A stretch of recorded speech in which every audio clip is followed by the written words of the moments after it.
Ready to prioritize yourself in the new year? Your skin is a great place to start. Dime Beauty, founded by a master esthetician, is more than just a skincare company. With 4 skin-conscious categories, skincare, beauty, body care, and fragrance, Dime offers simple, spa-worthy products that will help you enter 2025 with confidence. Whether you're revitalizing your regimen with nourishing products or building one from scratch, Dime makes it easy. The Work System, our all-in-one best-selling routine, includes a cleanser of your choice, toners, serums, and moisturizers, taking the guesswork out of skincare for your healthiest, happiest skin yet. Dime's commitment to clean ingredients and sustainable packaging ensures every product is as gentle on your skin as it is on the planet. With thousands of glowing 5-star reviews and a loyal community, the results speak for themselves. Revive your skin and give yourself the routine refresh you deserve by visiting dimebeautyco.com. That's dimebeautyco.com. Your best skin awaits. Don't miss the Hulu original docuseries Devil in the Family, The Fall of Ruby Frankie. My wife created a YouTube channel. Thumbs up, subscribe. But only what we wanted to show them. I'm still recording! A 3-part series of that. She said the children were demonically possessed. Get out! That blew the powder keg. Ruby crossed a line to psychotic. 911 emergency. Open the door! Hulu's Devil in the Family, The Fall of Ruby Frankie. All episodes now streaming on Hulu. Creating really great retail experiences is tough, especially with multiple stores, teams of staff, fulfillment centers, separate workflows. It's a lot. But with Shopify Point of Sale, you can do it all without complexity. And let's face it, acquiring new customers is expensive. With Shopify POS, you can keep shoppers coming back with personalized experiences and first-party data that give marketing teams a competitive edge. In fact, it's proven, based on a report from EY, businesses on Shopify POS see real results, like 22% better total cost of ownership and benefits, equivalent to an 8.9% uplift in sales on average relative to the market set surveyed. Want more? Check out at shopify.com/Wondery. All lowercase, and learn how to create the best retail experiences without complexity. Shopify.com/Wondery.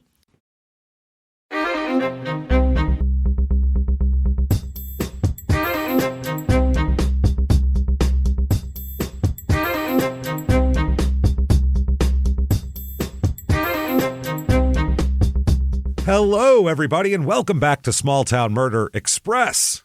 Yay and choo-choo! Oh, yay indeed, Jimmy. Yay indeed. My name is James Petrogallo. I'm here with my co-host. I'm Jimmy Wisman. Thank you, folks, so much for joining us on another wild, crazy, insane edition of Small Town Murder Express. All aboard the murder train, pulling away from the station. We have, of course, a crazy one as usual for you today. This is wild. I watched this interrogation a few months ago and was like, well, we got to do this. Because this is crazy stuff. We'll get into all that and more. First, head over to shutupandgivememurder.com. Get tickets for all your live shows, including the virtual live show, which will take place on April 19th. It's a Saturday night. It is the day before 420. It's the 420 virtual live show, just like a regular live show, except you can be anywhere you want to be in the world with Wi-Fi. Anywhere you can, in your living room, hang out with us. Just same thing as a regular live show. The pictures, the jokes, the story. But we're also going to be wearing costumes, and I'm going to be making Jimmy do hits off a bong that will terrify him. So it's going to be a lot of fun. Get in there. And then also... This should be Cypress Hill. Yeah, definitely. Be Real. I'll go with Be Real. He's the tall one. That's fine. Yeah, he's a good one. Yeah. And then you can just repeat everything I say. I forget that. Stabbed her in the face. You can just do that over and over again. Right in the face. And it'll be good. So do that. Also, while you're there, check out the regular live show tickets. Chicago in May. You're up next. Let's go. We got St. Louis and Chicago. St. Louis is about sold out. Get your tickets for Chicago and the rest of the year because a lot of these shows are sold out and almost sold out. Like Madison, San Diego, Grand Rapids. Portland is completely sold out. So get your tickets right now if you want to go to these shows. It's shutupandgivememurder.com. Also, listen to our other 2 shows, Crime in Sports, where we're doing a lengthy Evel Knievel series.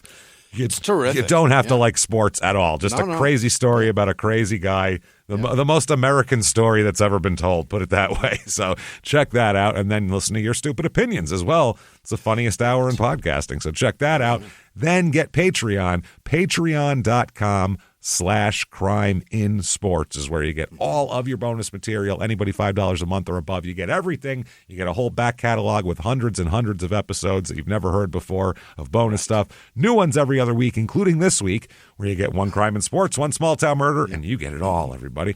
All of it. Yeah. All of it. This week for crime in sports, we're going to talk about the Miami Dolphins bullying scandal back in 2012 or 13 there. So new stuff has come out recently, so we're going to get into that. And then small town murder, the Amazon review killer, who's a crazy serial killer who held women hostage for his own crazy uses and then left reviews of the items of his murder implements on Amazon. Truthful reviews of, What a guy. you can, this will keep a woman locked away for months at a time. And like people were like, ha, laughing and finding it helpful. It's crazy stuff. We'll get into all that and more. Patreon.com/CrimeInSports. That said, I think it's time. Let's get into this here. I think it's time to sit back. Let's all clear the lungs and let's all shout. Shut up and give me murder. Let's do this, everybody. Okay. Let's go on a trip, shall we? Yeah. We are going to Colorado here. Lovely place. Lovely place. We all like Colorado. Pretty. Yeah. This is Longmont, Colorado. It's a good place. Which is a Denver suburb, basically. Yeah. But in Denver, the suburbs are far. Denver's spread out. Yeah. The airport in Denver is like an hour from Denver. So everything's far here. So when we say a suburb, it's not like, you could just drive to downtown Denver in 5 minutes. This is about 50 minutes to downtown Denver. So it's it's out there. Yeah, it's all out there. It's about 4 hours to Aspen, Colorado, which is not only a beautiful resort town, but also the location of our last Colorado episode, episode 527, Killing the Princess. So that was, I remember that one. That was fun. This is in both Boulder and Weld counties. The town kind of overlaps there.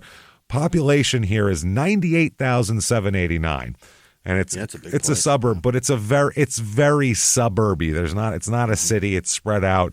It definitely when fits you're that small far town murder. from downtown, you stick around right out there. You keep it central. And even like all the reviews are like this small town, very small town. Like everybody, it has that feel. So it definitely fits. Median household income here is $83,104, which is above the national average by almost 15 grand. And then the median home price here, it's pricey. Denver's a pricey market.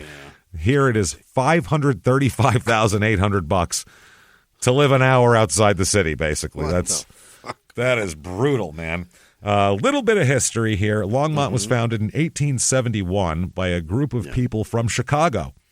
Really? Yeah, a bunch of Chicago people. It was originally called the Chicago, Colorado Colony. That's what it was originally called. Really? Yeah, that is fucking wild, which is insane.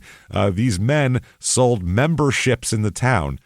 They purchased the land necessary for the town hall with the proceeds. That's how they did it. They were like, well... It's a long ride to the country club. I would say so, man. This is the first planned community in Boulder County, and the city streets were laid out in a grid plan within a square mile. So it was boring right from the start. They laid it out as this is going to be the burbs, babe. It began to really pick up as an agricultural community after the railroad arrived, when they can take the stuff out of there. And then it, who knows, then it developed. I think that's still... I don't know what they're growing. I guess wheat. That's all I could think of that would grow there. So I'm sure there's other shit, but I know wheat is that area. That's the wheat belt. So probably feeding Coors Brewery. Maybe. Like that. No shit. So, but then after that, it kind of became just like a suburb, and that's what it's been since then. So a few reviews of this town to give you an idea of what it's like here. 5 stars. Longmont is a nice and growing community north of Denver and east of Boulder. It's a very family-friendly. It is very family-friendly with a vast system of parks and running trails. The commute is great, and it still has a vibrate Main Street area. It vibrates. Vibrate Main Street area with a small town feel. Downtown is very popular with the ladies. Main Street, it is. The sidewalks are just very lined popular. With them. They're sitting there just like stand there's a there. parade coming. They just sit on the ground and look happy. I don't understand it. it. Here's 3 stars. I grew up here, and it's still my permanent residence. However, I moved away for college. As a kid, there's not much to do here. There's a lot of issues with teenagers and drugs. Gee, I'm sure that's really unique to this area, that teenagers do drugs sometimes. Welcome to America. Jesus. It's like a small town with way too many people. Everyone knows everyone, and not in a good way. So wow. Everyone's nosy is what they're saying. That many people, and we still know everybody. Still know everybody. So that's what I mean. It really feels like a small town from the way everybody talks about it. And who the fuck is a psycho and enjoys their commute to Denver any direction? Commute. It's a nightmare. 50 minutes of bliss, baby. That's it. I'm going. I'm getting in my car. I can't wait. Maybe all this stop and go. Maybe they listen to this show and they're excited that they get a chance to hear the whole podcast. And they want to hear it. I get a whole hour into this thing, and then I get to sit down and listen to this in the cube. Here's 3 stars. This town is right in the middle. Not rural or overpopulated, hot or cold, conservative or liberal. Everything about this town is very average, and that's okay. That's okay. That's okay. I don't know. That person is very easily pleased, I feel like. They're honestly easily satisfied. And finally, 1 star, nasty, spiteful, awful people who treat service workers terribly. Don't recommend moving here. 0 empathy for other human beings whatsoever. And that's all caps. Rude and unkind. Well, you already said nasty, spiteful, and awful. Do you need to add rude? And there's a lot of adjectives. Absolutely the worst interactions had in years. So that's interesting. Things to do here. There's a bunch, but this is the Winter Walkabout Music Showcase. I guess they do this every year in the beginning of February, so we just missed it. Presented by the old Flatirons Bank. It's over 16 venues, 60 performances, and 1 all-inclusive ticket. So you can drive all over town going to see these bands. And I'll give you some of the bands here. I have never heard of any of these people. No? So maybe you have. I'm not sure. It's probably country. Megan Burt with 2 T's. Not that one. That's way too close to butt, by the way. You can't put 2 T's, right? That's what I was hoping you would catch on to that. Because I'm like, with 2 T's, B-U-R-T-T. You approach the music industry with the last name that close to butt? Megan Butt. Augustus will be there. Okay. Just declaring. Well, he dropped the galoot part. Yeah, that's maybe. I was thinking he's going to say he was taking over as emperor. I'm not sure. Yeah. The Black Hole Boogie Band. Hell yeah. Beats me. Yeah, I don't know what the fuck that is, but great. Black Hole Boogie. Erica Brown with MJ and the Side Gig. Okay. That's too many people. You know what you should do with that many people? Get a band name and call yourselves that rather than just name all the people in the band as your band name. Yeah, they don't say John Bon Jovi and Richie Sambora and the backer guys. It's not it's Bon Jovi. And the other guys you don't know. You pick a name, something catchy. And Erica Brown with MJ and the Side Gig is not catchy. It's not working. The Tribonacci Trio. Okay. It sounds like some mother that's forcing her 3 Italian sons to sing. And they're like, we don't want to sing, Ma. They're like, get your asses out there and sing. And they're like, okay. Do it. You sing like angels. Get out there. All right, Ma. Annika and the Obsession. Yep. The Rampart Street Stompers. Ain't From Here. All right. Okay. Assume that's country. The Mile High Brass Band. Mackenzie Ray and Buckshot Moon. Okay. This is bad. Queso Ra, like queso ra, but queso like the cheese. That's the weirdest. So we sprinkle a little Mexican in this. I guess so. Fox Feather. She's a Sturts, La Pompe, Gabrielle Mervine Quartet. I could go on, but I think you get the fucking picture. Bunch of people you've never fucking locals. I've never heard of any of these people. None of these people at all. So there you go. Banana Bangs. That's a band name. Almost Rama, not quite. I'm not sure what's happening there. That said, let's talk about a murder. Forget these unknown bands that I have never heard of. Let's talk about a murder. Let's start out. This is going to be real recent, too. Yeah. Real recent. October 13th, 2021. Let's start out. Golly. Real fucking recent. Yeah, this is crazy. It is 12:32 p.m. in Longmont. Okay. 911 calls. 911. I say like I live in another country. Some countries say 9/11 when they're talking about. So do 70-year-old men. My do. dad says it, and I'm going, stop Really? saying that. I looked at it as like, not like September 11th. And when I saw Yeah, when right. I read it in my own handwriting of 9/11. He's like, if I fall down, call 911. I'm like, why do you say that? Why do you say that? What are you doing? 911 is less syllables. It makes no sense. There's no 11 button, so I'm dialing 911. How about that? So they receive a call, 911 does, from 2010 Sicily Circle, which is the address they get it from. And it is advising that they heard shots fired. Yeah. And we'll see from surveillance cameras in the neighborhood that you can hear, clearly 4 shots ring out. Really? It's 1, 2, 3, and then a 4th with a pause. Oh. And it is, knowing what happened, it's pretty disturbing to hear see these videos. So they get a call here.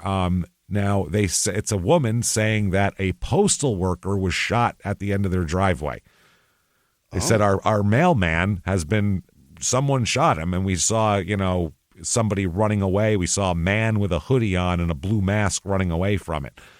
And a fella chased down the mail. What, he maced your dog? Mailman. What happened? Dude, I said no more catalogs. Like, what the fuck do you want from this guy? He's the mailman. mailman. Me off another advertisement for Jesus. solar. I swear to Christ. And I had a pain in the ass mailman at one point, and I still wouldn't have shot him. That's a little much. I can. What do I got, a 30-second interaction with him? I can make it, at most, if I have to sign for something. Oh, God, he's got so much work to do. He's got a lot going on here. So this woman is saying, too, like, it's outside. I don't know. He's outside, and my neighbor's out there. So the 911 operator is like, can you please go outside? Yeah, it's 2021. Yeah. Take your cordless shit out there. What are you're still tethered to the wall? wall? No, she's on her cell phone, but she's saying, I don't want to go out there. I'm afraid to go out there because I don't know if this person's going to come back. She said one of my other neighbors is out there with this postal worker, and, I don't know. I don't want to go out there. So the 911 person's like, you got to go out there. I need information. You have to go tell me if this person's breathing. You have to tell me. Go put that guy on the phone. Whatever. It's another lady out there, too. So there's 2, like, older ladies that are hovered over this guy. So they said a man in a dark-colored hoodie, possibly wearing a blue mask, seen running southeast from the location. This 911 call is frustrating, too. This operator is 2 seconds away from calling this lady a bitch. Like, it is 2 seconds. The lady on the phone, the 911 operator lady on the phone, is pissed at this lady because she's like, go over there and look at him. Is he breathing? And she goes, I'll go out there. I guess, okay.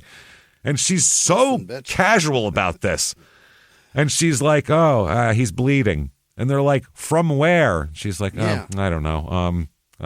Look, from the mouth, I guess.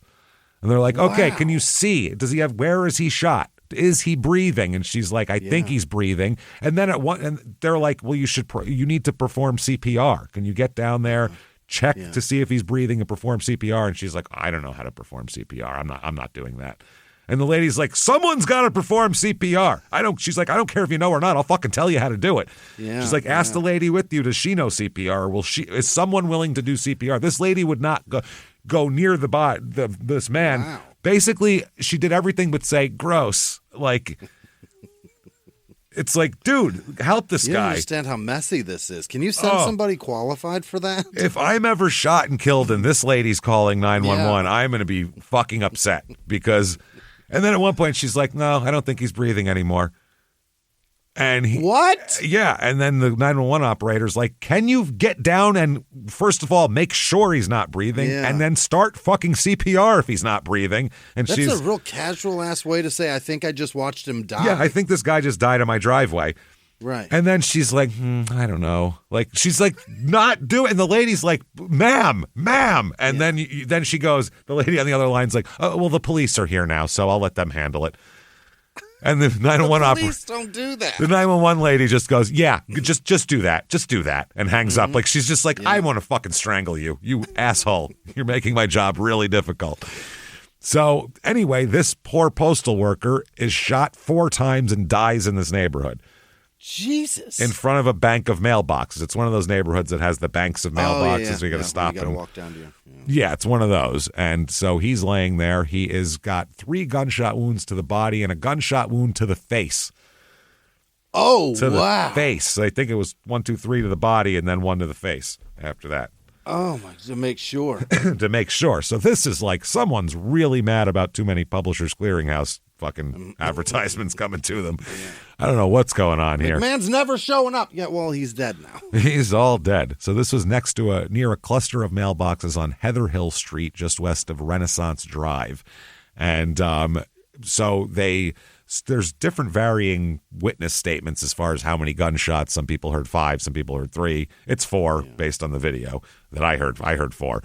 So, and this is 12:32 p.m., middle of the day. In the middle of the day, yeah. It's the weirdest thing. So they find that the mail carrier, his name is Jason Schaefer, and he's born in 1988, and he has a 5-year-old son. Yeah. He's considered a real nice guy. People in the neighborhood talk about how he brings the mail up to the door for like elderly people who can't have mobility problems and shit. Like, real nice guy. Everybody says, even as a mailman, he's just a good guy. So my mailman's still bringing me other people's mail. I get shit. Yeah, I get shit from other people all the time, and they know exactly. Hey, you know exactly who we are here. Damn it. You know what? The number's right on the fucking box. On the box. Stop putting other numbers in there. So after the scene cleared, all the neighbors were all gathered around the whole thing. They all went and got their fucking mail that he just dropped off. They were like, well, I guess I got nothing else. So they all went to the mailbox. Frame it. It's his last one. That's it. So the neighbors, here's one person, said, it's so sad this poor person was just doing their job. You're in a peaceful area, a beautiful neighborhood. You would never think once that this would happen to you. She said she's had wonderful conversations with her mail carrier. She says, I'm really just heartbroken for them just doing their daily job. One other delivery worker said that he, quote, never really had any encounters on that street or anything like that, and said it's definitely a shame, too, that this happened, whatever the reason. Someone else said you wouldn't expect like your mailman would be hurt. I assume that's the tone of voice that's being said, or something would happen to him. This is a pretty nice neighborhood, I'd say, so it's just weird that it was right there in broad daylight, too. You stuck like in a place where like doesn't belong. You're annoying. At all. So people said that he was known throughout the neighborhood. One guy said he hand-delivered mail to some of the houses because they weren't capable of getting to the mailbox. Another guy, and then they're looking over this, and they think it seems like a pretty personal act. Feels that way, yeah. Yeah, it doesn't seem like I'm mad about my mail to shoot somebody that many times in the middle of the street. Yeah. Doesn't seem like I'm mad at my ex-wife. There goes the mailman. I'll take it out. Yeah, you know what? Thing you do. I also don't like him. That stupid fucking hat. Is he fucking my wife? That's the only. I don't know. Yeah. So stupid shorts. They're saying that this seems like somebody who wanted to look him in the eyes when they did what they did. Yeah. They shot him right in the face. So that's really personal. Mm-hmm. Real personal. So they describe the person they saw as a man with a hoodie and a blue mask. Yeah. And several cameras around the area caught the shooting, and as well as the suspect running through the neighborhood on various cameras. You can just put the footage together and make a whole movie out of it. Yeah. People don't realize it's just like that guy, the Telus guy in Vegas. Remember the guy who was like a city council member who shot one of the other people? Yeah. He's on like every camera. Like there's his car, there's him walking to it, there's another, and you could just connect the camera footage to watch him come in and out of the neighborhood. Like, do people not realize that every single house has a fucking camera on it now? Yeah. I don't think they realize. Like, it's crazy. So they all catch that. One person here from the police department said one witness saw kind of this shadowy figure standing across the street, almost like they were just waiting. Like they knew we were waiting at the mailboxes for him to show up.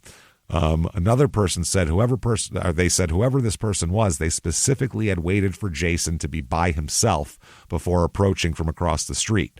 This was a strong indicator to us that this was planned. Mm-hmm. Nobody's just hanging out on the sidewalk and then they're like, I'll shoot the mailman to death. Like that's odd.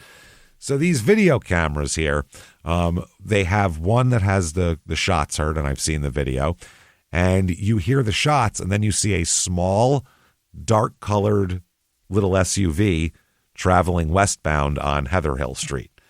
Okay. So they said it's unknown at the time if that vehicle was involved in the incident or not, but you can see it.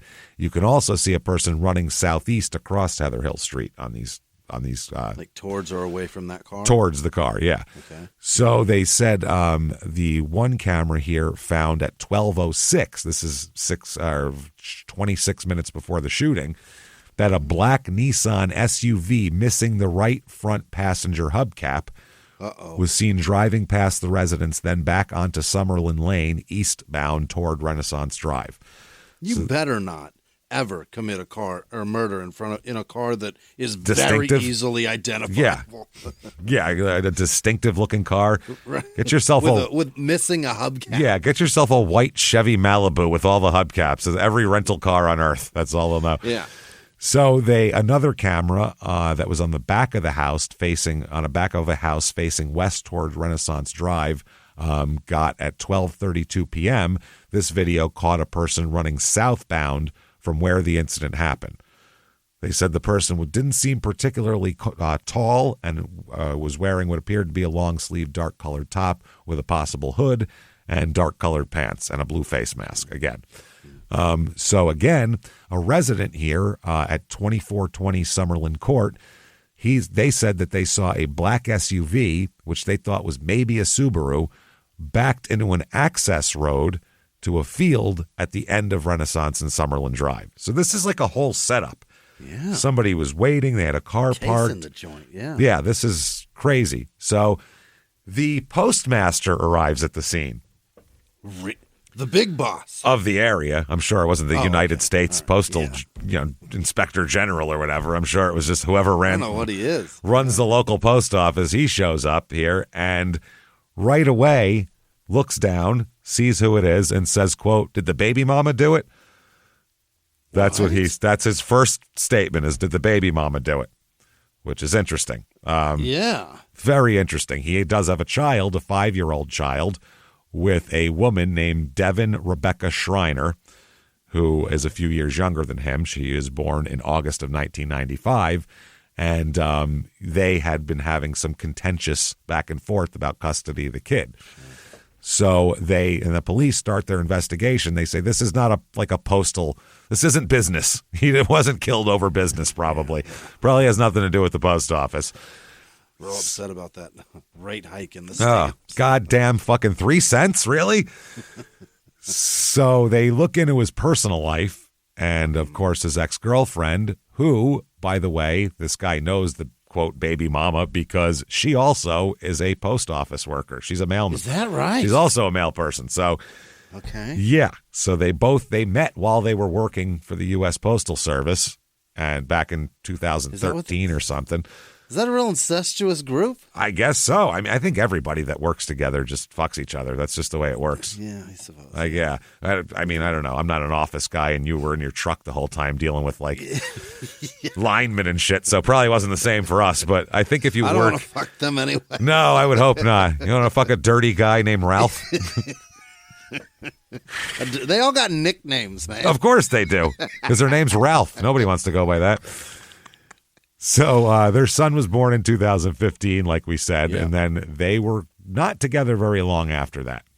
And a little bit on Devin Schreiner. She currently works at the Loveland Post Office. He works at the Longmont Post Office, Jason. She's on the other end. She works at the Loveland Post Office and lives in Fort Collins.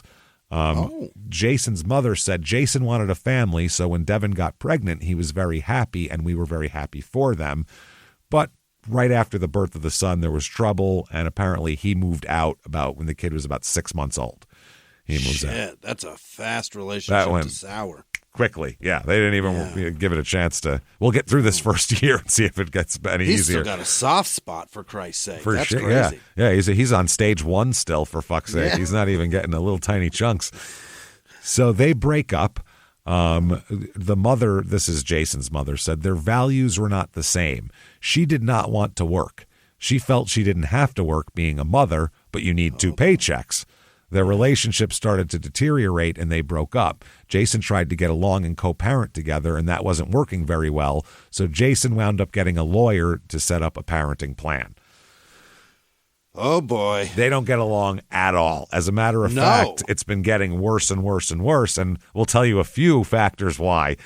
Okay. One is 2 weeks before this murder, she still worked at the Longmont post office with him. She got fired from there for getting into a dispute with him at work. Holy. So that's the fucking thing. She got shit canned from there and I guess must have been her doing the driving of this because she's the one who got fired. She ends up moving over to the Loveland post office that week. She gets hired by them. So she ends up with another postal job, but they were working together as of 2 weeks ago. Jesus. And a postal friend that knew both of them, a postal friend? That's a weird way to put it. Yeah. Sounds like she just mails her correspondence to you. Yeah, they don't call themselves pen pals. I guess they should. So she said that they knew them, she knew them both, this person, and said that Devin had worked at the Longmont post office for a long time. And the couple's son was the source of tension between the two. And several years ago, Jason had even filed a restraining order against her because they had some problems. Before he got her pregnant, after. What? This is after they had kids. And after they had the kid and they were broken up and fighting. This show, Small Town Murder, is sponsored by BetterHelp. We're huge proponents of therapy because... Boy, do I love it. Everybody needs it, too. And its independence is very glorified. It's easy to forget that we're all better when we have a little support system behind us. And therapy can be a great source of support for any area of your life when it's time to shift the focus here from doing it all on your own to maybe it's a little better if we ask for some help here or there. It doesn't hurt and there's nothing wrong with it. And we've benefited greatly from therapy. Just talking to Jimmy about something he wanted to talk to his therapist about this week. So, I mean, you can't beat it. Makes therapy affordable and convenient, actually, which is a big barrier to a lot of people. Serves over 5 million people worldwide. You access a diverse network of more than 30,000 credentialed therapists with a wide range of specialties. And you can easily switch therapists at any time for no extra cost. Build your support system with BetterHelp. Visit BetterHelp.com/smalltownmurder today to get 10% off your first month. That's BetterHelp, HELP.com/smalltownmurder. Now back to the show. Hey everybody, just going to take a quick break from the show and tell you a little bit about our safest sponsors, Simply Safe. And everyone has routines that you go through, make you feel good, make you feel secure, like you have control over the world.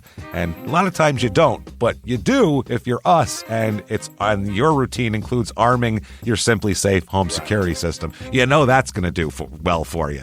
So when we're heading out, both of us, we both have them in our houses, our studios, you lock up for the night. Yep. Yeah, this simple step does more than just protect you, gives you peace of mind. You're going to feel good about leaving, and then you're going to know it's going to be the same when you get back. You'll sleep more soundly. I can leave the house with confidence, and it's amazing how a push of a button can give you that kind of confidence. And with Simply Safe, we love it. Like I said, it's in our studios, in our homes. It's really easy to install, too. You can get professional installation also, but if we can put it up, you can put it up. Put it that way. Visit simplysafe.com/small to claim 50% off a new system with a professional monitoring plan and get your first month free. That's simplysafe.com/small, SIMPLI safe.com/small. There's no safe like Simply Safe. And now back to the show. The friend also said he was always concerned about whether or not Devin liked him or if Devin was okay. That's what this friend said about him and her.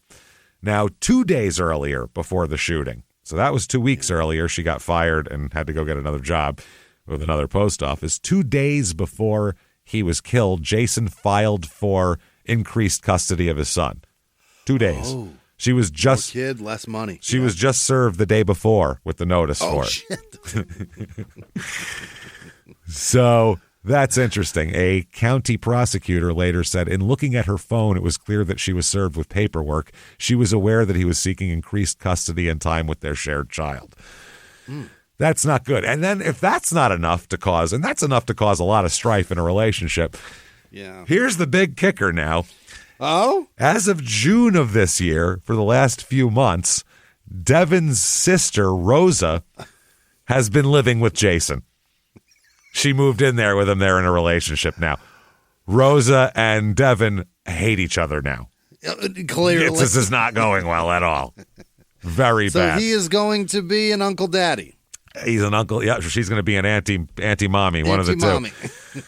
This is no good. So Jason's mother said just before the murder, Jason mentioned that his girlfriend Rosa was living with him. I didn't think it was a very good idea because Rosa was Devin's younger sister. I told Jason, younger sister too.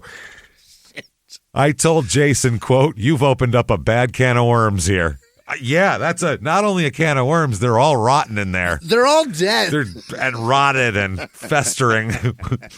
They all had like syphilis and shit. These are a can of dead syphilitic worms. That's what he's opened up. Does she work for the mailbox people too? She does not, that I know of. So this is fucking crazy. Jesus Christ. So between the last 2 weeks of time and the sister moving in, there's a lot of shit building up here. Oh, boy. If she didn't do it, wow. She's got all the reasons. I mean, she's the unluckiest person in the world if she didn't do it. So then they figured out that Devin, they looked her up after hearing all this, they found out that she drives a 2017 black Nissan Rogue, which is a little SUV, a little black SUV. That's how many not hubcaps good. she got? And she has a missing hubcap. Oh, in her shit.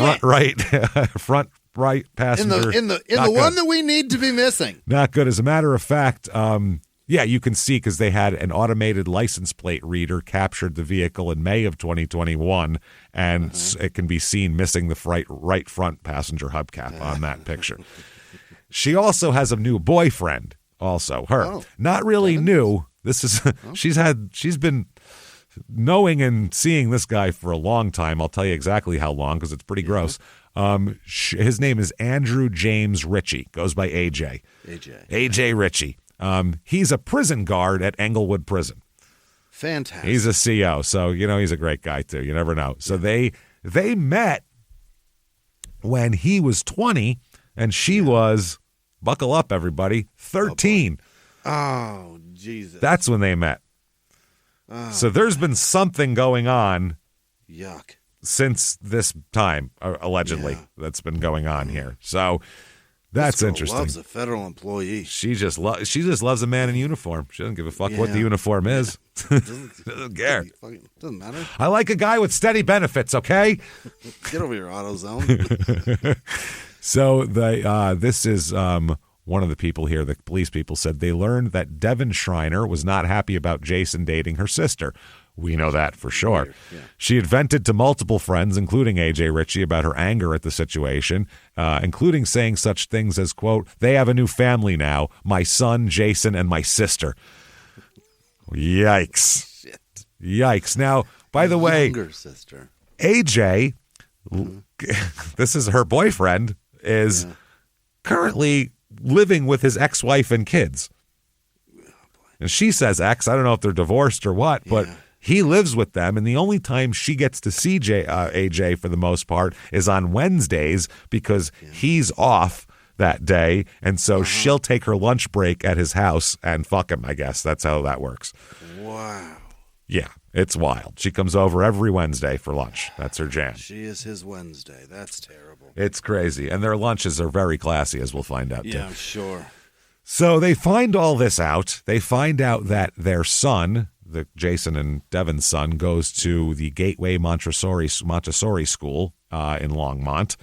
So they go and they pick up the kid here because they don't want Devin to get the kid at this point because they think she's a murder suspect. So they really don't want to have her have a kid in her possession. So they go pick the kid up, and plus that will make her come to the police station if the kid's there. Right. Yeah. That's what they're trying to do. Get control of you fast. Yep. They call up Rosa too to basically hang out with the kid at the police station so he's not sitting there with strangers, which pisses her off mightily, as you might imagine. And they find out from the school, they get Devin's cell phone number, which then they can get all the information they have from. So that's what they do. And they absolutely get everything from Verizon that they can. While at the school, they spoke with Rosa. Now, the detectives speak with Rosa, And Rosa said that Devin's in a romantic relationship with AJ, and that Rosa said also she's received that Jason has received threats from Devin and AJ and has messages and court paperwork at his residence about these threats, texts and stuff like that. And Devin also threatened that AJ would shoot Jason. Like, I'll have AJ shoot you. Okay. Now, so where was she during the murder? Let's find out. That's a good question. That's a good question. Well, the Postal Service here, the U.S. Postal, whatever the fuck here, office, utilizes all sorts of technology, including GPS, on all of their scanning devices. Yeah. They're used for a bunch. They scan packages. They also constantly report GPS data to USPS servers throughout the day, and so that they can see exactly where you were, exactly what happened, and make sure that you're doing your job. And yeah, it doesn't just protect the customers and people out on the road, and it protects you. Lets them know where you are at all times. If you get kidnapped, they'll know. Yeah. So that's how that goes. And so they're looking with that. The scanners require a login to use the device. They scan their employee ID, which then associates with the letter carrier to a specific device, joins them together. During this investigation, they review the scan and GPS records and related to Devin, and they said that when they did that, they found an extended period of time on the day of the shooting where the GPS data indicated the scanner was stationary. Oh, from 11 a.m. to 1:30 p.m. 2.5 hours. She just sat. 2.5 hours. It is at her boyfriend's house. It's at AJ's house. That's where the GPS has. Yeah. So it's a long lunch break. That is a long lunch there, boy. So the activity is unusual as the scanners normally display movement at regular intervals, because you're delivering shit, basically, walking, driving. So they said that at approximately 10:15 a.m., the scanner device indicated she headed to begin delivering mail that day. Right. And then, like we said, 11 something, it shuts off, and then 1:30 it comes back on. It starts moving again. Yeah. So she was supposed to be delivering mail about 30 miles north of here in Loveland, but GPS data from her mail scanner shows that it stalled at AJ's house, like we said, during the time of the killing, an hour before to an hour after. So that's not good. They said it was 11:06 a.m. until 1:28 p.m. The GPS device was pinging in the area of Tradewind Court in Loveland, more specifically the 3101 Tradewind Court in Loveland, which is where AJ lives. Interesting. Yeah. So they said that it's common for a GPS device to experience a phenomenon known as GPS drift, which the same device reporting several latitude and longitude combinations even when stationary. Oh. So they said during this, they observed numerous pings in the area while the GPS device was listing a speed of 0 in a direction of 999, which means it's not going anywhere. Right. Even if there was it sat somewhere. If it pinged to like 2 houses away, it's just because of the drift. It didn't go anywhere. So they said at 1:22 p.m., the scanner started moving again, and it returned to the Loveland main postal dock port around 4:31 p.m. Okay. So she went out and finished her route. Yeah. Okay. So that's after her 2.5 hour fuck session and tuna sandwich. Well, we'll find out about that. Actually, it's definitely not a tuna sandwich also, which is hilarious. Oh? Okay. I do like her choice of a lunch. It's pretty good. All right. So on the morning of, now they got cell phone data too. On the morning of the shooting, cell phone data showed Devin and AJ were both at her Fort Collins apartment before they drove to AJ's home in Loveland. At that point, it appeared that AJ took Schreiner to the Loveland post office, after which Devin began her route, and AJ drove into Longmont and began following Jason around on his route. Oh, no. Yeah, that's very fucking interesting here. They said that, and then by the time everything's over, by 5:18 p.m., she's back in Fort Collins, seen walking her dog. Okay. So she called at 5:27 p.m., called the Longmont Police Department to speak with a detective who she had heard they were trying to talk to her. Right. She said, I heard the phone call too. She's very much like an attitude. Like, I just keep hearing I'm supposed to talk to you. And they're like, well, you should come down to the station. Something happened with your ex-boyfriend or your son's father. And she's like, my son's supposed to be with his father right now. Where is my son? And he's like, well, we picked him up. And she's like, I did not give you permission to pick up my son. And they're like, well, either way, he's here. So you want to come on down and, and they're like super calm. They're like, come on down. I'll give you my number and all this. And she has We didn't have to get your permission, by the way. Dude, she has the most I'm on hold with customer service attitude of all fucking time. Meanwhile, the father of her child is laying dead. She doesn't know. They didn't tell her that yet. So according to her, she's like, no one will even tell me what happened. And they're like, yeah, it's kind of complicated. So it's kind of an in-person conversation. We don't really want to get into it over the phone, especially while you're driving. Yeah, you're already clearly upset. So just come down here and be upset with us. So she drove her 2007 black Nissan Rogue with a missing hubcap to the police department located at 225 Kimbark Street here and parked in the north parking lot. 2 detectives went and looked through the closed window of the vehicle, and they saw a blue face mask. What? And a black hoodie that was lined and had a zipper and a drawstring. They're like, okay, well, that's what the murderer was wearing. That's interesting. We got a uniform in here. No shit. So they tow the vehicle away to have it, processed and everything like that. So where was her boyfriend that day? Besides, where indeed? He started following him. We'll find out. Okay, a search of his cell phone location and data showed his path that matched up exactly with Jason's path the entire time. He stalked Jason all morning. Crazy. Oh, my God. One of the cops said, in watching that, it's almost scary. AJ was on top of Jason almost the entire mail route. It looked like AJ had been waiting for Jason's mail truck to leave the post office that morning. Then AJ followed him all around for 2 or 3 hours. Like an FBI agent. Yeah. What are you doing? Fucking private investigator. A rideshare vehicle used by the Englewood prison, where he worked as a guard, was seen on camera several times following Schaefer's postal van also. Oh, my God. And AJ's cell phone data and GPS data from the AJ's cell phone data and the GPS data from Schaefer's postal scanner appeared to be in the same locations for the entire morning. Oh, Jesus. Surveillance cameras detected Devin's SUV, identifiable by the missing hubcap on its passenger side, driving into the neighborhood of the shooting and parking on Renaissance Drive south of the shooting scene. Then they...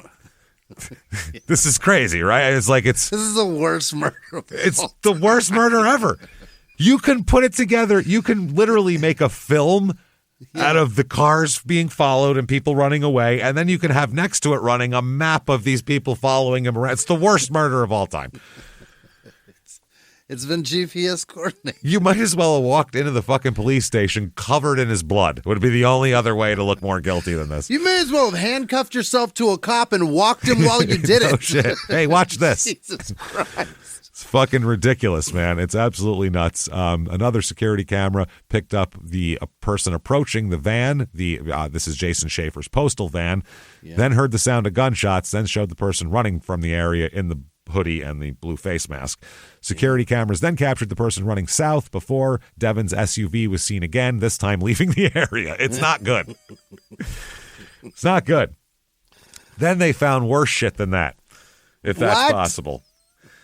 Okay, number one, they found that this has been going on a long time. They found a picture on AJ's phone later from June 13th of that year, so months earlier, of him at AJ took this picture at 11:35 at night outside of Jason's apartment of a picture of Rosa's SUV with her license plate in it. Oh my God. And they asked, so creepy. They asked Rosa, was there any reason for him to be there? Did he come over to like help you guys or hang out or something and take a picture? And they went, absolutely not. No reason for him to be there. He was stalking us.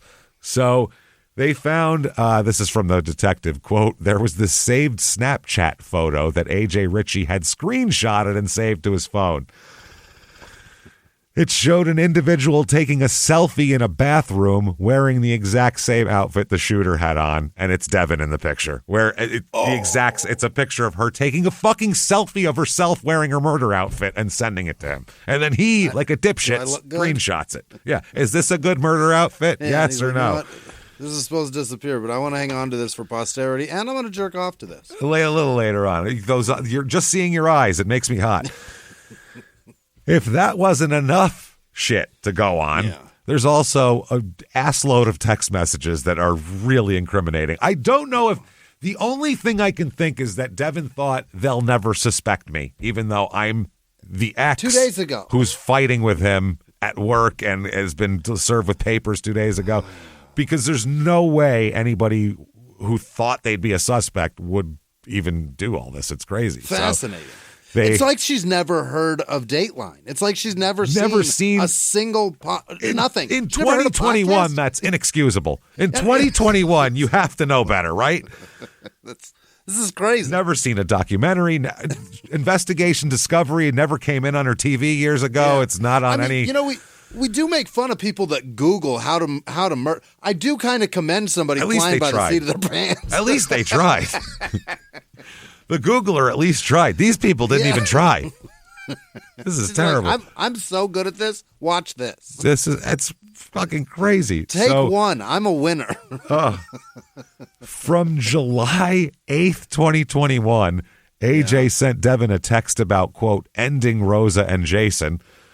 Wow. Another text, they went back and forth, and he sent one to her saying, quote, you could just kill them both. These messages have been sent months ago, and it's fucking crazy. They said then Jason had filed for the more time. Cell phone data showed that they were on a call, AJ and Devin, for nearly 3 hours the morning of the murder as well.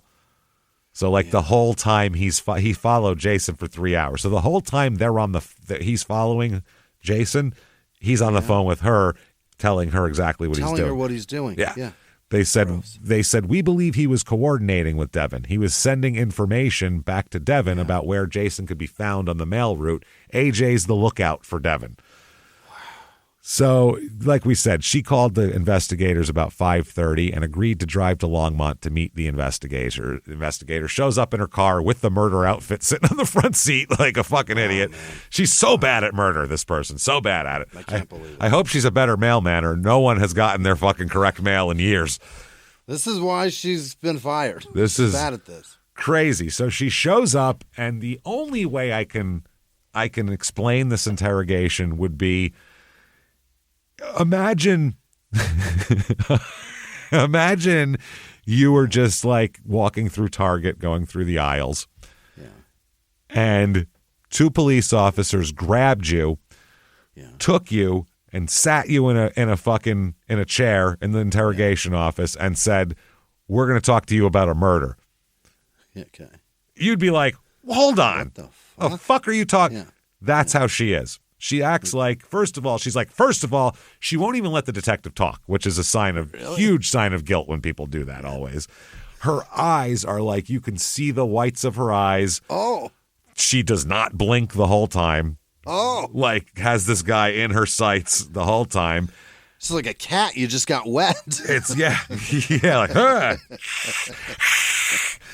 Yeah.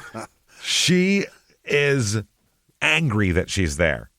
Really? And all she'll talk about is, why was my son picked up from school? I did not give my son permission to be picked up from school. And he goes, okay, well, that's great. And, the cop is super calm. He's like, listen, that's good. And I understand that. She keeps saying, without my permission. And they're like, yeah, but, the guy even says, he goes, well, listen, I mean, this is your ex here who's killed. And when he tells her he's been killed. And she goes, well, what happened? And first she buries her head. She goes, yeah, he's been killed. He died today, is what the cop says. And she just goes like this, puts her head in one hand and goes, yeah. That's it. And then she goes, what happened? But there's no, she put her head in her hand like, I should show some emotion here. Yeah. Realized the well was dry. Yeah. This is where people show emotion. And then just came up. Yeah. She told, the look was like, oh, we just saw in your car. We were outside, and it looks like one of your tires is flat. You go, oh, right. That's what she did. Yeah. It was just like that. That's inconvenient. Hey everybody, just going to take a quick break from the show to tell you about some delicious stuff here, Hero Bread. Oh, get in there and get this stuff because it is delicious, and the Hero Bread is great because it's a healthier alternative to a healthier bagel and a healthier Hawaiian roll, which, God, those are so good, they're Hawaiian rolls. Oh, those are good too. The tortillas, the Hawaiian rolls, there's so much. So you don't have to give up goodness and taste just to live a little bit healthier. You can get with Hero and do that. Be a hero. The taste and the texture is everything. I'm a bread guy. I'm an Italian. I love bread. And the taste and the texture is really good in this bread. And that is what makes the difference. They have so many things. That's the other thing. The bagels, the tortillas, like you were saying, the rolls, the bread, the Hawaiian rolls. There's a full. Yeah. Get on. They got it. Hero Brand is offering 10% off your order. Go to hero.co and use the code SmallTownMurder at checkout. That's SmallTownMurder at hero.co. Now back to the show. Did you know that parents rank financial literacy as the #1 most difficult life skill to teach? Meet Greenlight, the debit card and money app for families. With Greenlight, you can send money to kids quickly, set up chores, automate allowance, and keep an eye on your kids' spending with real-time notifications. Kids learn to earn, save, and spend wisely, and parents can rest easy knowing their kids are learning about money with guardrails in place. Try Greenlight risk-free today at greenlight.com/Wondery. Ladies, is everyone trying to fix their health concerns with unproven gummies and tricks? Well, thank goodness, Low Libido has a real clinically proven treatment. Low libido can be so frustrating, but there is a treatment called Addyi, ADDYI.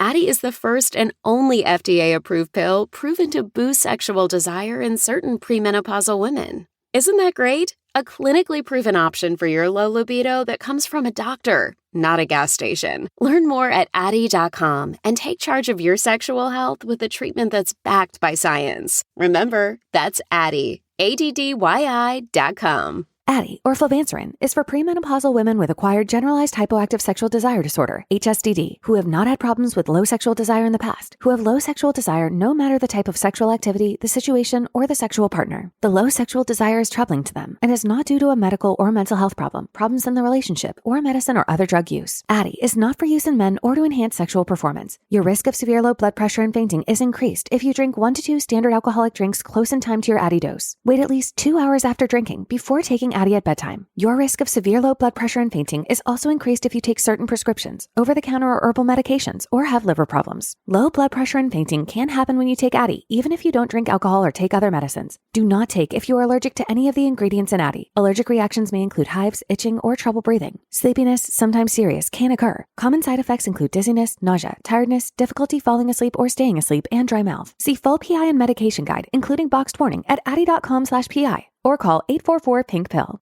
Addyi. That's Addyi, ADDYI.com. Soup. Then he goes, well, she said, well, what happened? And he goes, well, he was shot in the face. And she goes, in the face? Like, that's her reaction. In the face? Not in the face. He's dead, yeah. In the face? Like, oh my God, that's horrible. The worst place. It was my favorite thing about him. Not his face. Yeah. So, but she kept, and then she's going back to her son. So where's my son? It's like, hold on, we just told you this guy got shot in the face and all you're concerned about. And he even said, well, you know, we got family down here. There's lots of people that we're talking to right now. And she's like, is my dad here? And they're like, who's your dad? Yeah. He knows everybody that's there, but they just want to get, and she goes, big, dark Mexican guy, Raul. And he's like, I don't know. I'm not sure. He goes, we got Rosa here. And she's like, you got my sister? Okay. And they're like, yeah, your sister's, you know, watching your son right now. And she's like, well, she does not have custody of her. And I don't want her around. The guy's like, that's great. Let's get back to get back to the shot in the face part. Remember that? All right. Can you calm down, one hubcap? This is not good. And then she's like, she goes, in the face. Then she goes, I didn't even think he was working today. Okay. Jason. I thought Jason was off today. Yeah. Then they're like, okay, well, look, before we go any further, we have to read you your rights because, and the guy tries to play it real casual. She's super offended that they're reading her rights, by the way. She's like, you have to read me my rights? Why? Yeah. Like, I don't understand. She goes, well, when there's a murder, we just have to look at like the butler and the bookie that he said he owes money to, and exes, and I don't think he has a butler, and I don't think he gambles, so you're the ex, so we got to talk to you. We're gonna count the candlesticks, all that shit. Shit. So she's super offended by this though, and she's just like the whole time she's looking at him like, this is crazy. Oh my God. So they said it's obviously, quote, you have to rule out the butler, the ex, the bookie, That's what he says. Real casual. She says, so he reads her the rights, and then he asks her, where were you today?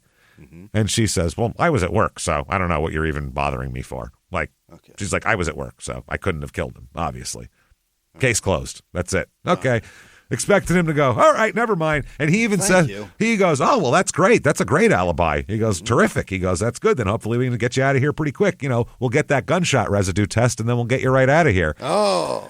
And she's like, why would you do that? I don't understand. It's really fucking funny. Then she says her rights have been violated because they're talking about doing gunshot residue tests on her and shit. And she's like, well, my rights have been violated because you took my son from the school.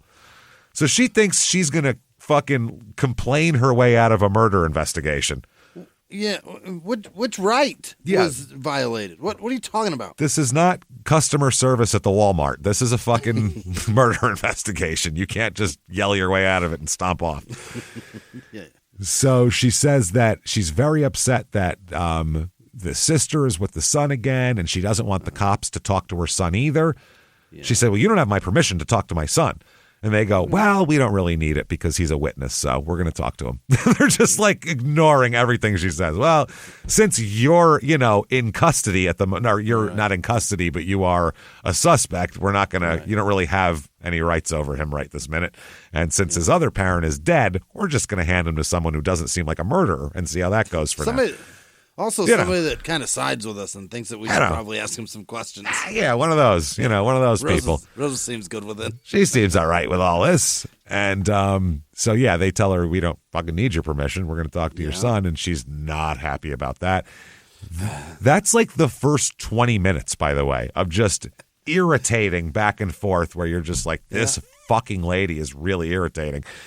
So then they finally get into the part about Jason. She finally gets over the son and all that kind of shit. And she said the relationship wasn't great. Jason moved out when the baby was 6 months old. She said she filed a restraining order against him in 2016 after an altercation when she asked him to, this was after they had moved out with each other and everything. Mm-hmm. He was over and she asked him to leave and he got a little physical, so she filed it. But I don't know anything if that's real or not, but I do know that he filed one against her. But I'm not sure if they did it against each other or what happened here. So then they tell her that, well, we saw your car near the scene. Right. It was seen by several witnesses, and they go, it's very distinctive with that missing hubcap. They go, honestly, how many black Nissan Rogues with a missing hubcap are there in the area? Probably not a lot, you know what I mean? And she's like, why didn't I get the fucking hubcap fixed? So they said also a plate reader picked it up near the crime scene at the time of the murder. And so you mix all That's that. That's the other part about big cities, man. These shit. They're like, so, not only was it seen with the hubcap missing, but then we know it was in that area because, and she's paid the toll. Well, yeah. She's saying that, I was at my boyfriend's house the whole time. So I don't know what you're talking about. And they're like, yeah, but you weren't because your car was here. So they ask her, did anybody borrow your car? Does anyone else have keys? And she's like, well, I have another set, but I don't even know where they are. So no one borrowed my car. Don't do that. It's fucking crazy. So they said it makes your cars very distinctive. Then they said, then your GPS stopped like an hour and a half before the murder. It starts up again an hour after the murder. That doesn't look good. And she's like, well, I don't know what happened with the GPS because I was at A.J. Ritchie's house eating lunch when my scanner was stalled. I don't know what you're talking about. I wasn't there for 2.5 hours. I don't know anything about that. So they said, so you were there with A.J. eating lunch? Yeah. And she said, yes, absolutely. They said, well, what'd you have? Pizza rolls, which not bad. Good choice. I love a pizza roll.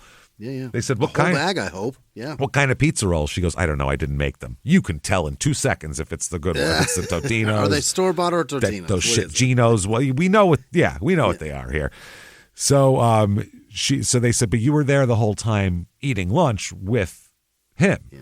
And she's like, yeah, absolutely. That's what we were doing. I go over every Wednesday. Turns out there's surveillance video showing him eating lunch with friends at Hooters during the time of the shooting.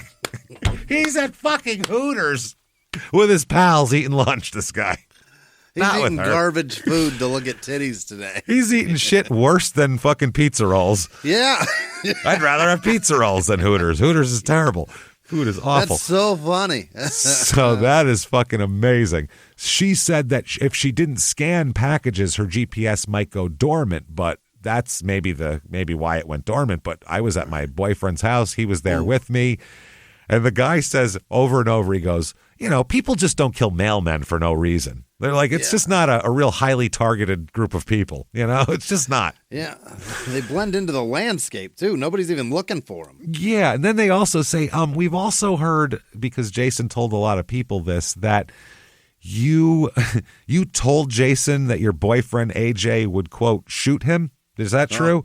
Oops, the daisy. And she's like, well, I don't know what you're talking about. Yeah, I don't recall. So they ask her, they go, well, we're just going to ask you straight out. Who was it? Was it you? Was it AJ? There's 2 cars that were seen, so it could have been either one of you. One car left, and then another one showed up. So, and then at one point he goes, we think it was you. Right. Just because it looks like a smaller person also in the video. It doesn't look like AJ, who's a big burly guy. And the murder uniform's on your passenger seat. Yeah, we also found that. Well, they said, quote, we think it was you. She takes up, this is the greatest thing I've ever seen in an interrogation. We think it was you. She takes a long pause and goes, thanks. The best I can describe it is thanks, ... question mark. That's thanks. That's the honest response to, we think that you're the murderer in the video. Thanks. It's not like they said there's this really sexy murderer, like smoking hot bod, like all this stuff. I'm pretty sure it's you. Thanks, but not me. Your ex-boyfriend's dead, and the murderer had great tits. We think it's you. We think it's you. Looking at you and looking at the video, you got a rack to die for, sweetheart. I'm telling you. Thanks. Thanks. And they're like, and the cop is like taken aback. He's got to just, I'm surprised he didn't go, hold on a minute, and go out and tell everybody what just happened. Can you believe she just What's said with thanks? Colorado murderers giving that one word that's the dumbest fucking thing they could have said? Yeah, exactly. Him and sweet and thanks. It's fucking crazy. Yeah, he's total Chris Watts here. So they ask, is it you or your boyfriend? And they said, your car is there. Your texts say you're guilty. They tell her they're going to do a GSR test on her. And they said, have you handled any firearms lately? And she says, no. And then she goes, I don't know if should I be asking for an attorney, or I don't know how you go about that, or what I should be saying right now. And he goes, well, you want an attorney? You can have an attorney. We'll stop right now. And she goes, I think I should have one. And they go, okay. And they leave the room. And then a postal inspector comes in. Oh. Now, the postal inspector, whether she's asked for an attorney or not, can still talk to her because this is about work. This has nothing to fucking do with the murder, even though it's all about the murder too. But he's going in and asking her about her work shit, which has nothing to do with that. So he enters the room. It's work related. And this guy acts like he goes, I don't know what's going on here. I'm just trying to, maybe you can help me. You know what I mean? I don't know. You probably know more about these scanners than I do. Do you happen to have the scanner because you're fired? Yeah. We're going to go ahead and take your employee ID. She said she went to the residence for lunch around 12 p.m. She knows the access code to get into AJ's home, so she entered the code, went into the residence on her own. She said they had pizza rolls and water that he cooked for her, which we know is a lie because he's at Hooters. She said that she and AJ argued while she was there, and that AJ left in his vehicle, which was described as a big truck, and she said she went in her postal vehicle, sat in it, and cried for a while, and then went back to work. So she said, yeah, it was her boyfriend's day off. She always went there to spend lunch with him, because he lives with his wife and all. So pizza rolls and arguing. She said she does own firearms, but doesn't know where they are at her house. I don't know where I have a 5-year-old, but I don't know where I keep my guns. I'm not sure. I keep a 5-year-old and loose guns around the house. That's how this works. I know where my kid is, but not my gun. Not my guns. She said in November 2020, she went to a shooting range and she shot a long gun and she didn't know what kind. And she said she is familiar with guns and has shot firearms in the past. They asked, did she have her cell phone with her the whole time? She said, yes, nobody borrowed her phone. She's the only one also, she says, to access her car that day. She's the only one who drives it, and she has the only set of keys that she knows of. She doesn't even know where the other ones are. This all comes to a head without her confessing or her doing anything, and they're just like, well, I guess that. By the way, she could have gotten up and left at any point in this. She was not under arrest. Rather than keep looking guilty, she could have said, I'm taking my son and going home. Fuck you. And she would have absolutely been within her rights to do that. But she didn't. But she seemed to know her rights, James. Yeah, she didn't want to hear them. So AJ, they get him in there, and AJ says, okay, fine. I'll tell you everything. Oh. Yeah, he does. He initially denies it, but then he says he dropped her off at work and then drove around. He said he talked with Devin multiple times on the phone that morning because she had spoken of killing Schaefer, and he was trying to persuade her not to go through with it. That's what he said. Oh. He then said that he was trying to warn Jason about Devin's plan to hurt him. That's why he was following him around. Never stopped and told him or anything, but just followed him around. House. Yeah. Maybe the next house. I don't know. The next house. There's a couple packages there. I don't want to bother him with that. Oh, that looks heavy. When the police asked why he didn't call the police if he thought that Devin was going to hurt Jason, he said that, quote, he didn't know if she was serious. I don't fucking know. He said that he told detectives that the threats to harm Jason had been going on for a while, and they didn't seem as serious as on previous occasions. Wow. He said, except for the 3 days before the shooting, when Devin messaged him a picture of herself dressed in clothes similar to those of the shooting suspect, the cop said. So, that was sent to him 3 days earlier. So, according to this, Richie said that he took it upon himself to drive to Longmont and find Jason's truck and wait to confront Devin. He was going to wait and go, you go back in your car, Devin. You don't do that. This is bad. So he admitted to following the mail truck most of the morning, waiting outside Jason's apartment during his break. And while he waited, he was on the phone with Devin, who he said told him that she wasn't going to harm Jason. Okay. He said then he briefly spoke to Jason, warning him to watch out for Devin. He told police that at that point he felt he had, quote, done all he could. I did my due diligence. I did all I could and went back to Loveland, and that was that. All right. So the cop said there was extensive thought that went into this murder. Devin's going to plant her cell phone and her mail tracker up at AJ's house, and as soon as she knows that the last location for Jason, that she has a good idea where he's going to be, she gets down to Longmont from Loveland, and this happens. So she left the tracker devices there at Jason's and then house, went AJ's out in house. Broad daylight and murdered somebody on 45 different cameras. Not smart. So she thought about technology very briefly, but not much more than that. Forgot about the Ring doorbell. Forgot about all that shit. So, by the way, they arrest her. They arrest AJ, obviously. Yeah. While she's in jail, there's another ex-boyfriend, by the way, who she's still sort of seeing here. His last name is Castaneda. And the detective asked her during the interrogation, was it AJ? Did Castaneda do this? And she's like, why would you even bring him up? Castaneda. And he's like, I don't know. It's one of your boyfriends.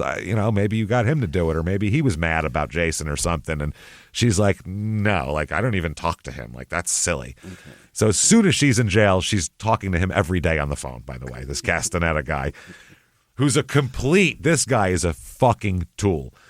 Their jail phone calls are on YouTube with video. They did not just with on video. You get to see their faces. So you can see him crying the entire phone call while she is just she has no emotion, stone-faced and just trying to get him to help her. Mm-hmm. So basically they got on the phone because he's telling her that, I don't know if you saw yet, but what just came out today, AJ confessed to everything and let it out. And he gave the police a picture of you in the outfit that the murder took place in. And she's just silent. She goes, oh. That little ghost emoji. Oh, dude, no. She said that he just tells her everything that AJ told the cops. And her response is, quote, I'm sorry you had to hear all of that on the news. She's cold. What? She's cold, man. Yeah, and he says, I just wish I could have seen you again. And she says, I know, I wish I could see you too. And she goes, are you going to be okay? And he said, no, This is real bad. And she says, I'm sorry. I wish I knew what to say to make it better. Say you didn't kill this person. And and I wish I could make your situation better, but it's getting worse. And it's not your job to make this better, like that kind of thing. And so he says, she says, though, I'm sorry you're hurting. And he says, I love you. And she says, I love you. They're no relationship, according to her. Okay. And I think she says, you don't have to say it if you don't want to. And he goes, I do. I want to. And she says, I know. I'm sorry. I wish I could fix things for you.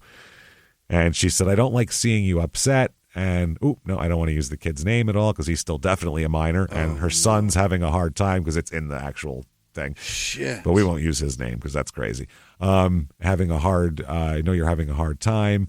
And he says, yeah, I'll still call you every day if you don't, And she says, you don't have to if you don't want to. And he says, well, I know it's hard for you right now. And then he's like, so what do you want me to do with your stuff? What do you want me to do with all your stuff? Because he's still on the outside. Yeah, this guy, it's her ex-boyfriend. He had nothing to do with this. He's not arrested. AJ's arrested and in jail, but this guy isn't. He's not arrested. So she's got her ex-boyfriend doing her bidding for her on the outside. He's like, I'll go clean out your stuff in your apartment. What do you want me to do? And she says, just sell what you want. Just try to keep the jewelry and those personal things that I like. Everything else can go. It's really not that important. In case I get out. In case I get out. And he's at one point he goes, because I'm not going to see you for 25 years now. It's fucking amazing. It's like an 8-year-old. Yeah. So they have a postal procession. They have 47 postal trucks ride Schaefer's mail route as a parade. Yeah, they take 47 postal vans and they do a memorial procession doing his exact mail route every day, which is hilarious.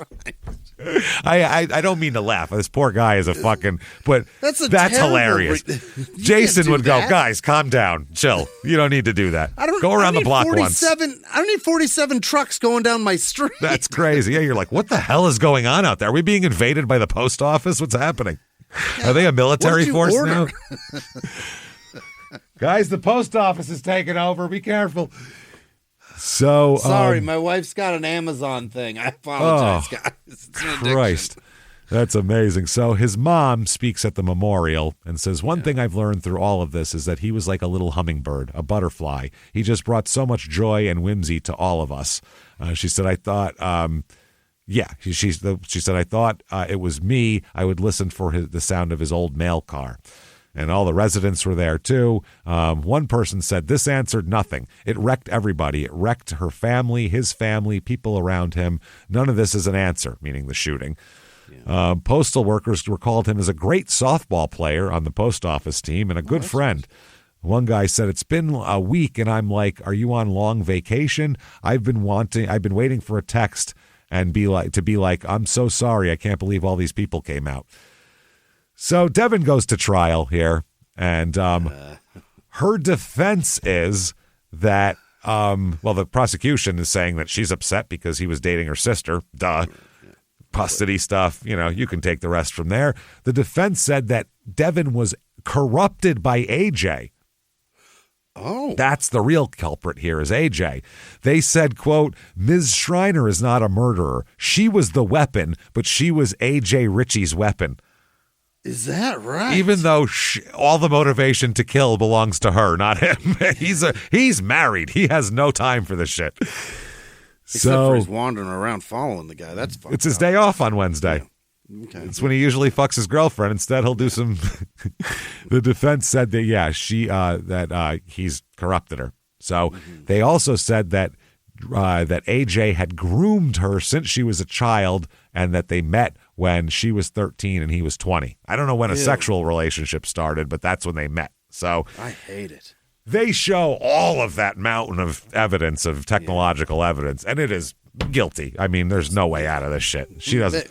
Baby, we saw you. You can watch her on the video doing it. So at sentencing, she declined to speak, then moved toward a corner and shielded her face from view as the impact statements were read. She stood in the corner. Not good. Jason's parents here, the mother, Jason's mother, called the son's murder a living nightmare. She said her family's lives have been destroyed forever, and her grandson is now living with relatives in Connecticut. She said, I have not slept since his murder. Our lives have been destroyed. The son does not deserve to be without a father. Jason's father said, you can hug your son, but I can't hug mine due to your calculated actions. And the judge says, I got some calculated actions for you. You, ma'am, may fuck off. Life without parole.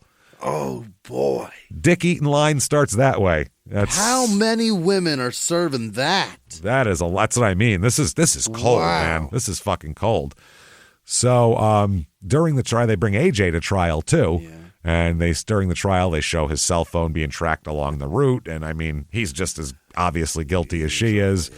And there's even a text that's read among several, but this is the jewel of the text here that he had sent her about a month ago that said, quote, you could just kill them both and make it look like they killed each other, meaning Jason and the sister Rosa. Yeah.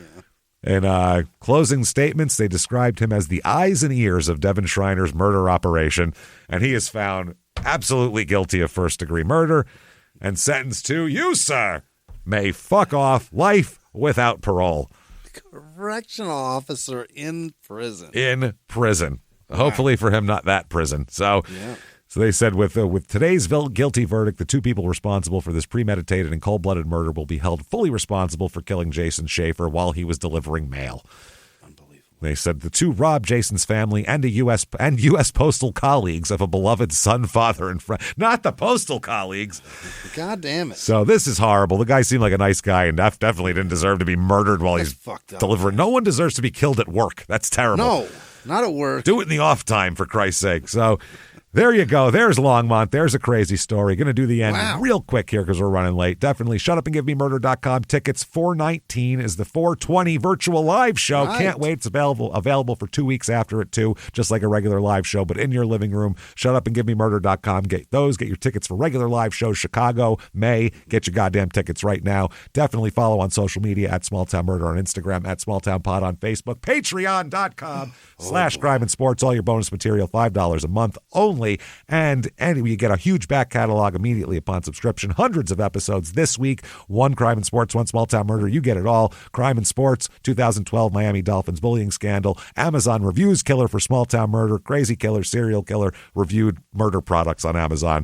Patreon.com/crime and sports. And you get a shout out at the end of the regular show. You want to follow us on social media. Shutupandgivememurder.com. Drop down menus. Go everywhere. Thank you so much, everybody. And until next week, it's been our pleasure. Bye.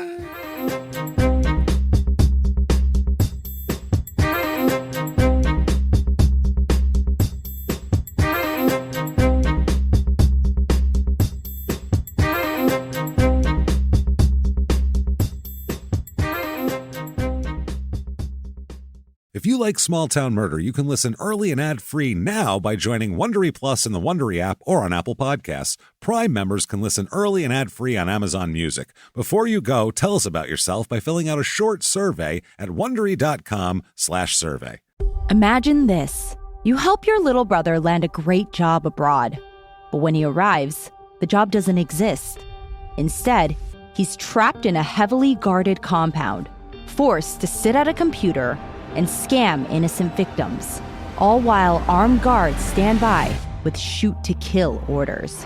Scam Factory, the explosive new true crime podcast from Wondery, exposes a multi-billion-dollar criminal empire operating in plain sight. Told through one family's harrowing account of sleepless nights, desperate phone calls, and dangerous rescue attempts, Scam Factory reveals a brutal truth. The only way out is to scam their way out. Follow Scam Factory on the Wondery app or wherever you get your podcasts. You can binge all episodes of Scam Factory early and ad-free right now by joining Wondery Plus.